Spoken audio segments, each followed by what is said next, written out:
Here's another man in Long Buckby, probably one of the younger boys in the back line there. This is the office staff of Cook's shoe factory in Long Buckby. They had about 200 workers. One of the men in the front is the manager, another one is the owner, who has 2 other factories around the county. Just pause for a moment and consider that, with the exception of the 2 of the older men sitting on chairs there, the manager and the owner, that every single one of those men had gone into the armed forces by 1916, leaving only young Jeffrey, his name is Frederick Jeffrey, who was a costings clerk, holding the fort at the factory.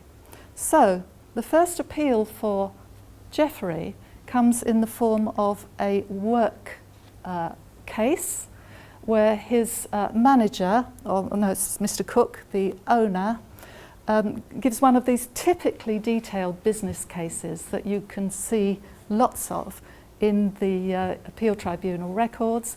He points to his level of production, an annual turnover of £200,000. There's a wonderful account of all the different sorts of boots that he's making for the different armies, 500 British mounted field boots, aviator boots, all that sort of stuff.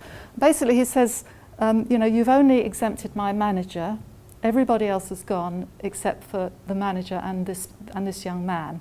And the young man now, after 2 years of war, is extremely experienced in the work of the factory. Please let me keep him. That's not going to happen. That is turned down. Then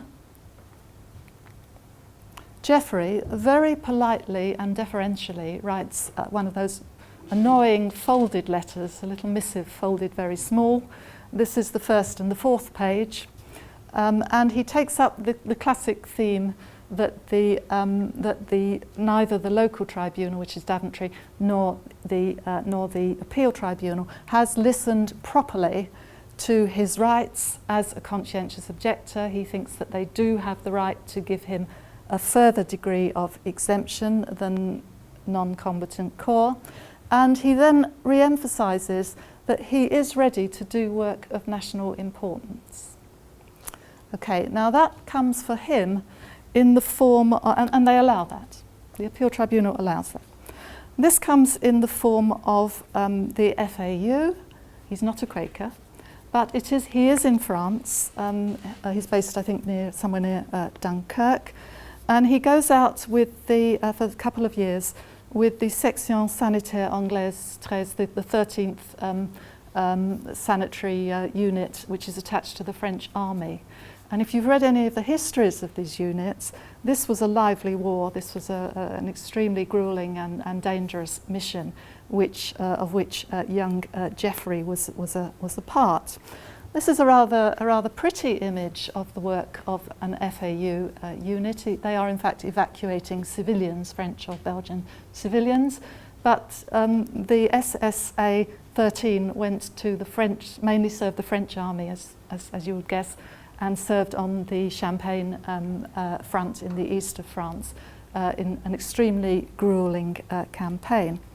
Olaf Stapleton, whose name I noticed on one of those lists from one of the previous documents, wrote a memoir of SSA 13. He mentions quite a few people by name. He doesn't mention Jeffrey, and that I think because Jeffrey isn't a Quaker, he's not an artist, he's not a writer, and he's not a teacher. He's just an ordinary clerk. And there is no record that he returns to Long Buckby after the war of 1919 when he is released. He has no family there. He came there as a clerk, and I can find no further reference to him. And just as a side into my conclusion here, really, all this stuff about the eminent futures of many of these, certainly of the alternativists and the obdurate people who really stood out, suggests that life was relatively easy for conscientious objectors after the war. I don't think so. I think a lot of the more humble men, maybe in spread out places like Northamptonshire, young men, came back and had to, so to speak, start all over again. and they very often disappear from view. And like one of your other research projects, I found very little evidence, especially for younger men, of what had happened to them, and very little outcome from families of conscientious objectors.